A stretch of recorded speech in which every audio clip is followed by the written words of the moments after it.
क्या करें जब आपके बच्चे ज़िद करें? ऐसा हम बहुत बार बोलते हैं कि बच्चे हैं तो ज़िद तो करेंगे ही।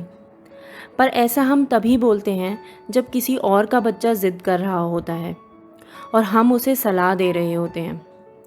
क्योंकि जब हमारा अपना बच्चा ज़िद करता है तो हमें बस एक ही बात की जल्दी होती है कि कैसे उसे इस ज़िद से दूर किया जा सके।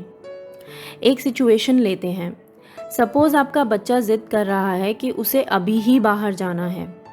आप उसे पहले भी कई बार समझा चुके हैं कि बाहर जाना रिस्की है क्योंकि कोविड फैला हुआ है। अब ऐसी सिचुएशन में आप सबसे पहले यही सोचेंगे कि इतनी बार समझा चुके हैं, फिर से वही ज़िद।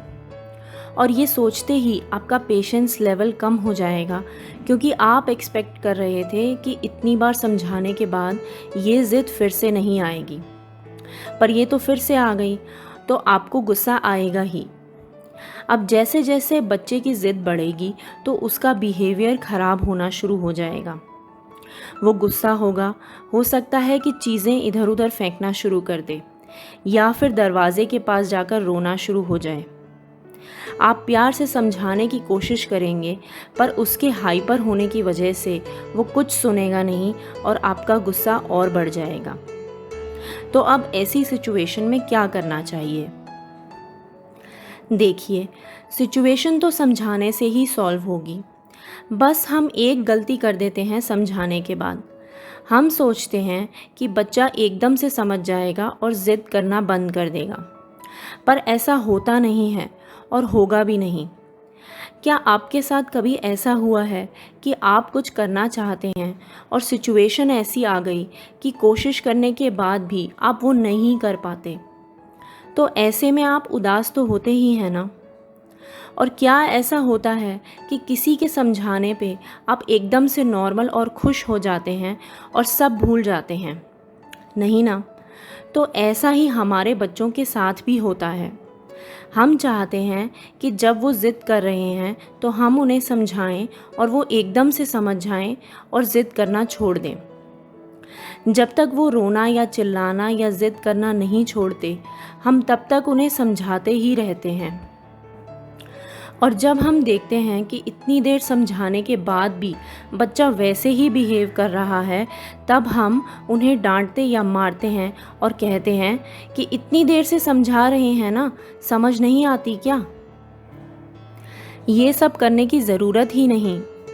आपको बस इतना करना है कि प्यार से 1 या 2 बार समझाया कि आप उसकी ज़िद पूरी क्यों नहीं कर सकते, और उसके बाद उसके पास बैठिए या फिर उसे गले से लगा लीजिए और कुछ नहीं बोलिए। बच्चों को बात समझने के लिए टाइम तो दीजिए। इतनी बातें अगर बोलते रहेंगे तो वो समझेगा क्या? उसे अपना गुस्सा ठंडा करने के लिए टाइम दीजिए। उसकी बात पूरी नहीं हो सकती, इस बात को समझने के लिए उसे थोड़ा सा प्यार कीजिए। और एक बात, उसके इमोशंस को निकलने दीजिए। अगर आपका बच्चा रो रहा है तो रोने दीजिए। वो दुखी है तो रो के मन हल्का करने दीजिए। इमोशंस अंदर रखना अच्छा नहीं। उसके पास बैठे रहिए, बस ये मत बोलिए कि रोना बंद करो। कभी कभी चुप रहना और साथ रहना समझाने से कहीं ज़्यादा ज़रूरी हो जाता है। मेरे ये आइडियाज़ यूज़ करके देखें और अपने एक्सपीरियंसेस मेरे साथ शेयर करें। मेरा नाम दीप्ति है।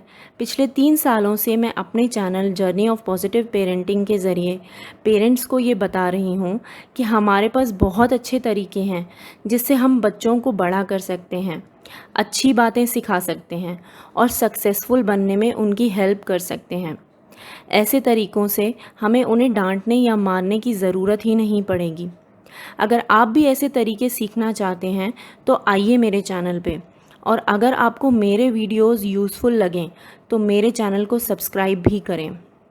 Bye bye and thank you.